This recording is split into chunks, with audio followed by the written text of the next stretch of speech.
देखो यार, सब कह तो रहे हैं कि केकेआर है तैयार है तैयार है तैयार, लेकिन हम सबको पता है बिना गौती भाई के इस टीम का हाल है पूरी तरीके से बेहाल। सीएसके से एमएस धोनी हटा दो और केकेआर से गौतम गंभीर हटा दो, फिर ये दोनों टीमें अपनी तबाही खुद चूज करती हैं और इन टीमों को फिर दवा की नहीं दुआ की जरूरत पड़ती है और हर दिन ये लोग लन करते हैं। और केकेआर तो भाई इंटेंट कल ऐसे ही गायब हो गया था जैसे चैंपियंस ट्रॉफी पाकिस्तान से गायब हो गई थी।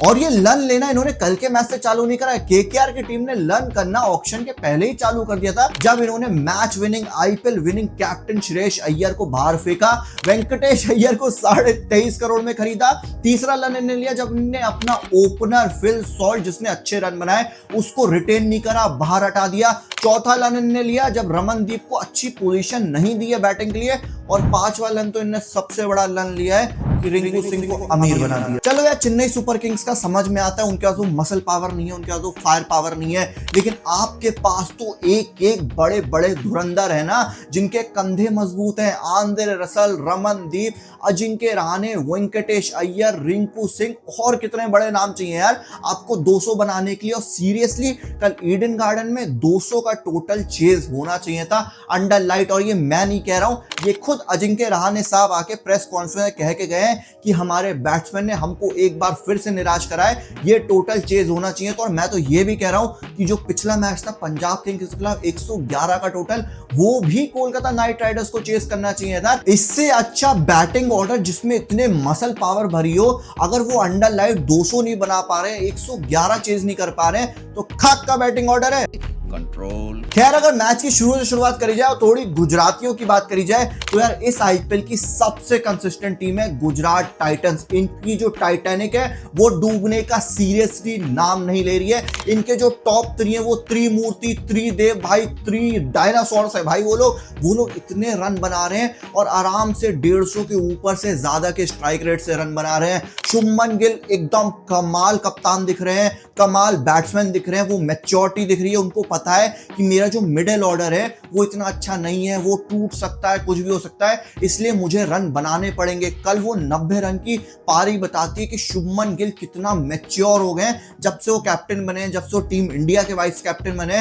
उन्होंने जिम्मेदारी ली है, बहुत बढ़िया खेल रहे हैं एज अ प्लेयर भी और एज अ कैप्टन भी। वहीं पे साई सुदर्शन भाई, उसका स्ट्राइक रेट आप कह सकते हो कि अरे यार वो अभिषेक शर्मा वाला स्ट्राइक रेट नहीं है, लेकिन उसमें कंसिस्टेंसी है यार। मैं नहीं देखना चाहता हूँ वो 5-6 मैच लगा के एक सेंचुरी आ रही है, 5-6 मैच तक टीमें बैठी हुई कि हाँ अब जिताएगा वन साइडेड मैच, अब जिताएगा वन साइडेड मैच। लेकिन साई सुदर्शन के साथ ऐसा नहीं है, उसके पास सारे शॉट्स भी हैं, वो स्कूप भी मार लेता है, वो छक्के मारता है, ड्राइव मारता है, रन भागता है और कंसिस्टेंट रहता है यार। अगर रीसेंट स्कोर देखें साई सुदर्शन के तो भाई उस बंदे का सिर्फ एक फेलियर है, 5 रन, बाकी सारे स्कोर जो है वो 30 से ऊपर है यार। इससे ज्यादा कंसिस्टेंट ओपनर इस समय तो आईपीएल में सीरियसली नहीं दिख रहा है, जो लगातार अपनी टीम के लिए हर बार रन बना रहा है। और उसके बाद बटलर आता है, 3 भाई, तीनों तबाही हैं यार। अगर बटलर नहीं चलेंगे सुदर्शन चलेंगे, सुदर्शन नहीं चलेंगे तो शुभमन गिल चलेंगे। पिछले मैच आपको बटलर जिताया, कल का मैच शुभमन गिल, साई सुदर्शन अपनी बल्लेबाजी से जिता दिए, और आखिरी में अगर अच्छे स्ट्राइक रेट से बैटिंग करनी थी तो बटलर करके गए हैं यार, कमाल की बात है। और अगर तुम लोग नोटिस करोगे तो गुजरात टाइटंस का एक सिमिलर पैटर्न है। जब मैच शुरू होता है तो ये लोग 1-2 ओवर देखते हैं, शुभमन गिल, साई सुदर्शन देखते हैं कि बॉल कैसी चल रही है, विकेट पे आ रही है, नहीं आ रही है, क्या हो रहा है, वो सारी चीजें नोटिस करी जाती हैं। और वहीं पे टीमों को लगता है कि अब जो स्कोर है वो 150 के ऊपर, 160 के ऊपर नहीं जाने वाला, लेकिन ऐसा नहीं होता है। शुभमन गिल, साई सुदर्शन वो 5-6 ओवर पावर प्ले में एक 20 रन का ओवर आ गया, उसके बाद 2-3 ओवर फिर देखते हैं, फिर एक 20-22 का ओवर दे देते हैं, फिर चलता रहता है मामला। और ऐसे करते करते यार ये लोग 180-200 बना के लेके जाते हैं। और आखिरी में अगर टचेस चाहिए होते हैं वो बटलर दे देंगे अपने छक्के मार के, रदरफोर्ड दे देंगे छक्के मार के, राहुल तेवेतिया दे देंगे छक्के मार के, और भाई करते करते ये टीम 180-200 बना ही लेती है। और कल भी इन्होंने सिमिलर पैटर्न से बैटिंग करी है, 199 का टोटल यार बना लिया था, और कहीं से भी नहीं लग रहा था कि गुजरात की टीम 180 पार कर पाएगी। क्योंकि आप लोग सोचते हो यार स्लो हो गए, फिर से स्लो हो गए, फिर से स्लो हो गए, लेकिन नहीं, गुजरात के पास एक एनालिसिस है, एक टैक्टिक है जो बाकी सारी टीमें नहीं समझ पा रही हैं, और अपने बल्लेबाजी में बार बार भाई 4 चांद लगा रही है। और सच बताऊं, गुजरात की टीम ना कल का मैच जो है वो सुनील नारायण और वरुण चक्रवर्ती जब ओवर करवा रहे तभी जीत गई थी, क्योंकि उनके ओवरों में इनके बल्लेबाजों ने 0 विकेट दिया है, रन भी 60 के ऊपर मारे और केकेआर के जो 2 हुकुम के हैं उनको बिल्कुल नेस्ता नाबूद करके चले गए भाई। तभी ये टोटल पहुंचा है और केकेआर तभी सदमे में थी कि ये चेस कैसे होने वाला है। सही बात है यार, नहीं होने वाला है। सुनील नारायण ने डिसाइड कर लिया है बिना गौतम गंभीर के मेरा एक बाल तक नहीं चलेगा, मैं नहीं चलने वाला हूं, चाहे कुछ भी हो जाए, चाहे बल्ला इलीगल कर दो, चाहे नया बल्ला ले आओ, मैं नहीं चलने वाला हूं। आपने क्विंटन डिकॉक को हटा दिया, गुरबाज को हटा दिया, चलो उसको मौका दे दो, उसका पहला मैच था नहीं चला कोई बात नहीं है, लेकिन अजिंक्य रहाणे कॉन्फ्रेंस में ये कह के जाते हैं कि हमारे ओपनर फायर नहीं कर रहे हैं। मैं एक बात बता दूं, सुनील नारायण को आपने एज एन ओपनर नहीं रखा है, आपने उनको रखा है कि वो 10 बॉल भी खेलेंगे तो एटलीस्ट 30 रन बनाएंगे। वो आपके प्रॉपर ओपनर नहीं है, वो आपका एक बैगेज है जो आप लेके चल रहे हो, जो कभी कभी आपको बहुत सारे गिफ्ट देगा, लेकिन 5 में से 2-3 मैच फेल होगा, आसानी से होगा। आप सुनील नारायण का विकेट नहीं गिर सकते हो।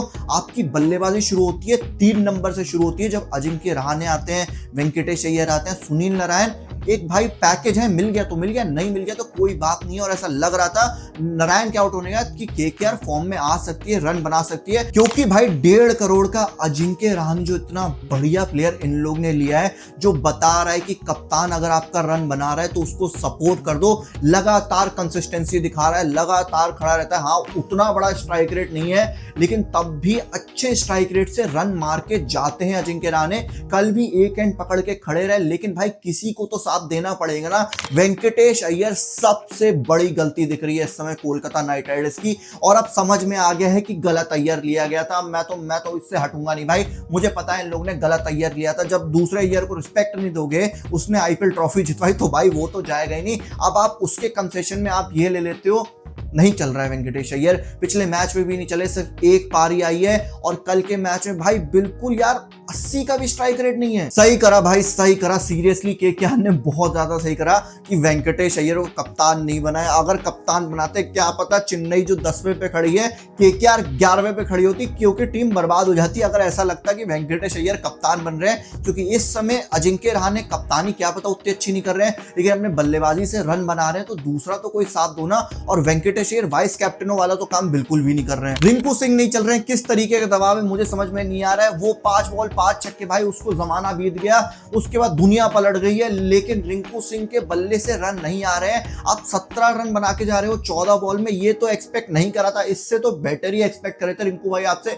लेकिन वो फॉर्म, वो टैलेंट रिंकू सिंह जिस तरीके के लंबे लंबे छक्के मारते हैं, वो कोशिश ही नहीं दिख रही है यार, सीरियसली कोशिश नहीं दिख रही है, ना वेंकटेश से दिख रही है, ना रिंकू सिंह से दिख रही है, लेकिन कोशिश करी है। आंद्रे रसल राशिद खान को लप्पे मार रहा था भाई, सीरियसली लप्पे मार रहा था, और लग ही नहीं रहते। मतलब आप अच्छे इतने एक्सपीरियंस बैट्समैन हो, हाँ आपके पास मसल पावर है, लेकिन आपको बॉल समझ में नहीं आती क्या स्पिनर की? इतनी खराब बल्लेबाजी यार आंद्रे रसल करके गया है। खैर यार, ऐसा लगता है कि इनके बल्लेबाजों जो कमी है वो कमी है, लेकिन इनका जो मैनेजमेंट है वो इनके बल्लेबाजों की जो कमियां हैं वो और बढ़ा रहा है। अंकुश रघुवंशी जो आपके लिए बहुत बेटर क्रिकेट खेले हैं, जिन्होंने कंसिस्टेंटली रन बनाए हैं, उनको आप 9वें नंबर पे कैसे भेज सकते हो? जब वो अजिंक्य रहाणे के नीचे आके आपको रन भेज रहे थे, तो आप वेंकटेश अय्यर को क्यों ऊपर कर दिया? अच्छा, ओहो 23 करोड़ रुपए नहीं है, ऊपर भी तो करना है। लेकिन नहीं यार, अंकुर उसको ऊपर भेजते ना, 9 नंबर पे उसका कोई यूसेज नहीं है। कल भी वो बहुत बढ़िया बल्लेबाजी करके गया है, 200 के ज्यादा स्ट्राइक रेट से बैटिंग करके गया है। अगर आप उसको ऊपर भेजते तो क्या पता आपके लिए चीजें आसान रहती, लेकिन आप लोग अपने लिए गड्ढा खुद खो रहे हो, सीधी सीधी यही बात दिख रही है इस समय। लेकिन अगर बात करें गुजरात के बॉलर्स की, तो सबसे पहले बात होनी चाहिए प्रसिद्ध कृष्णा की, जो परछाई के पीछे जा जाके 16 विकेट लेके चला गया है। और सही बात तो ये भाई की पीआर नहीं है, अब पीआर नहीं है तो भाई नाम नहीं है, लेकिन 16 विकेट लिए हैं, कमाल की बॉलिंग करवा रहे हैं प्रसिद्ध कृष्णा। इंजरी सबसे वापस आए हैं, और ऐसा लग ही नहीं रहा है कि ये बंदा कहीं गया था। वही पटक के बॉल डालना, वही विकेट लेना, और कमाल की दिख रही है प्रसिद्ध कृष्णा की वो लाइन, वो लेंथ, जिसका साथ जो है मोहम्मद सिराज और कल तो राशिद खान भी दे रहे थे भाई। पहले ओवर में विकेट लेते हैं सुनील नारायण का, बहुत कम इकोनॉमी से जाते हैं, 6.2 की इकोनॉमी से 2 विकेट लिए, और पुराना वाला राशिद खान कल के मैच में हमको दिख रहा था, जिससे बैट्समैन डरा करते थे। और इसका सबसे बड़ा क्रेडिट जो इनके बॉलर्स इतना अच्छा परफॉर्म कर रहे हैं, चाहे वो ईशांत शर्मा हो, चाहे मोहम्मद सिराज की वापसी हो, चाहे साई किशोर हो, चाहे राशिद खान हो, प्रसिद्ध कृष्णा हो, उसका सबसे बड़ा क्रेडिट जाता है आशीष नेहरा को। वो बंदा पीछे खड़े रह के पता नहीं क्या बात करता है, क्या हवन करता है, क्या बातें बोलता है, जिसकी वजह से सारे बॉलर्स जो हैं वो अच्छी लाइन, लेंथ, पेस सब पकड़ के डाल रहे हैं। इनके जो टॉप 3 बल्लेबाज हैं और इनके जो सारे बॉलर्स हैं, ऐसा लगता है कि कोई वो दिन हो ही नहीं सकता जिस दिन ये दोनों चीजें फेल हो जाए और गुजरात की टीम बहुत बुरी तरीके से हारे। नहीं हार सकती, इनकी टाइटैनिक डूबने का नाम नहीं ले रही है।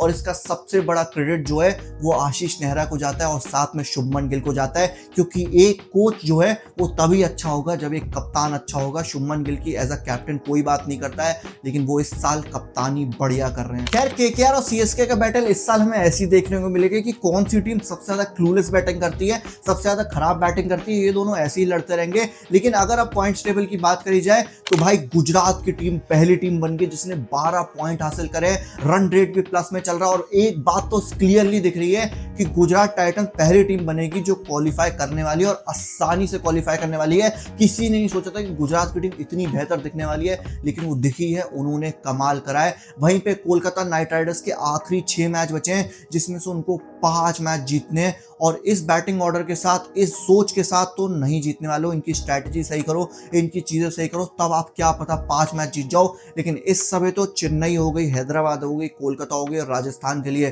चीजें बहुत ज्यादा मुश्किल दिख रही हैं। टॉप 4 में और चौथे नंबर के लिए भी क्वालिफाई करना ऑलमोस्ट मुश्किल दिख रहा है, बहुत ज्यादा। खैर तुम्हारे क्या व्यूज है मुझे कमेंट बॉक्स में बताना। आज की वीडियो में इतना ही। अगर वीडियो अच्छी लगी तो चैनल को लाइक कर देना, सब्सक्राइब कर देना। मिलते हैं अगली वीडियो में, तब तक के लिए बाय।